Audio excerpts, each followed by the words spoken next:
Dans ce temps entre l'Ascension et la Pentecôte, l'attente de l'Esprit Saint, nous voyons dans ces lectures bibliques que la liturgie nous propose. 3 mots peuvent nous aider et nous guider. Le premier, dans le livre des Actes des Apôtres, Étienne voit comme une apparition de Jésus debout à la droite de Dieu. Debout. Debout est un mot qui peut nous aider car la résurrection, c'est le fait de se relever, de se mettre debout. Dans le livre de l'Apocalypse, la liturgie nous propose aujourd'hui la lecture du dernier chapitre, comme la fin de la Bible. L'Apocalypse est la révélation de la victoire de l'agneau, du Christ qui se donne, lui qui est l'alpha et l'oméga, le premier et le dernier, le commencement et la fin. Et la fin de ce livre, c'est comme une ouverture qui se fait, puisque la prière se tourne avec ces mots « Viens, viens Seigneur Jésus ». L'Esprit et l'Épouse disent « Viens », celui qui entend qu'ils disent « Viens ». Et nous savons qu'une des prières à l'Esprit Saint commence souvent par ces mots « Viens, Esprit Saint ». Et puis dans la lecture de l'Évangile, Jésus prie dans ce passage qui se trouve au moment où Jésus partage le dernier repas avec ses disciples avant d'être condamné, jugé et de mourir sur la croix. Il se tourne vers le Père et dans cette belle prière, Jésus prie pour l'unité. Que tous soient un, comme toi, Père, tu es en moi et moi en toi.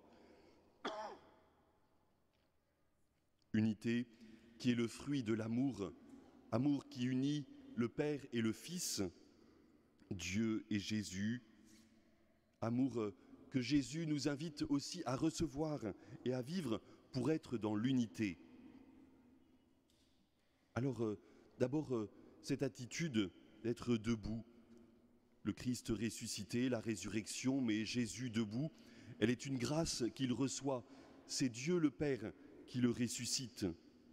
Jésus ne se met pas debout seul. Et souvent, on voit dans les miracles qu'il fait aussi la manière dont il remet les uns et les autres debout. Nous avons aussi, nous, à accueillir cette grâce de la résurrection pour nous mettre debout. Et peut-être qu'une grâce aussi d'être chrétien, c'est d'aider les autres à se mettre debout.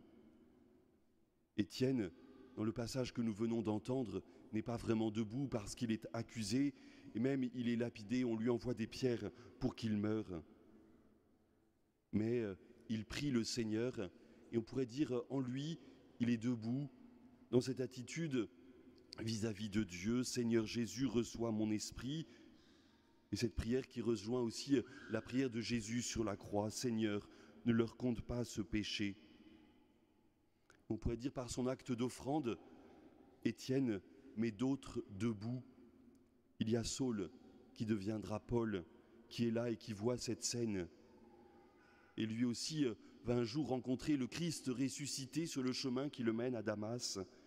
Et alors, il pourra aider d'autres aussi à se relever, parce que certains vont l'aider à se relever, tel Ananie, qui à Damas va lui permettre d'avoir la connaissance du Seigneur ressuscité.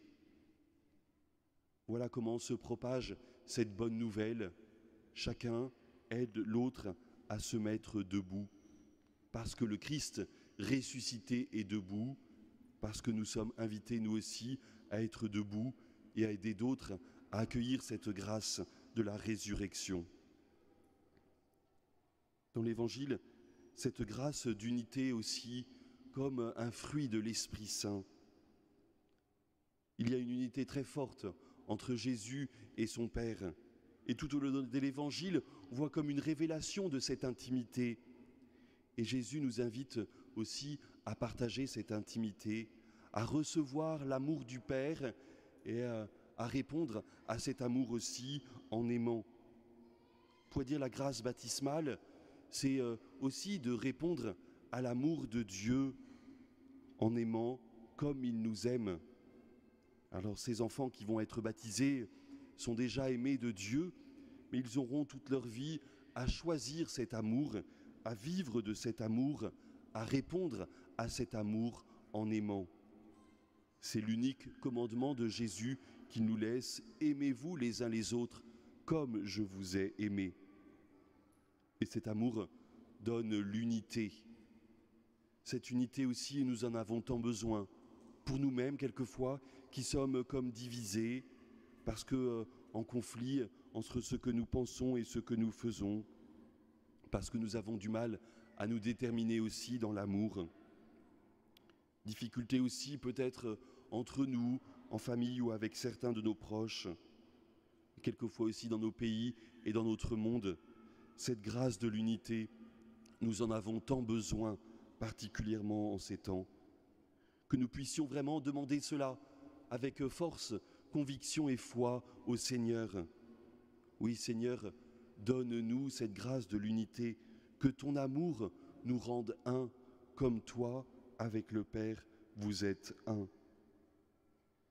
Et alors, ce sera un témoignage, un signe donné au monde que l'amour est plus fort que la haine, l'amour est plus fort que les divisions. Et peut-être alors, avec ce livre de l'Apocalypse, nous pouvons faire nôtre cette prière. Viens, viens Seigneur Jésus, viens Esprit Saint. Car par nos forces, cela n'est pas possible, mais avec Dieu, tout est possible. Et Jésus qui termine en disant « Oui, je viens sans tarder. Amen, viens Seigneur Jésus ». Que notre prière se fasse plus insistante, que notre cœur s'ouvre ainsi à la grâce du Seigneur.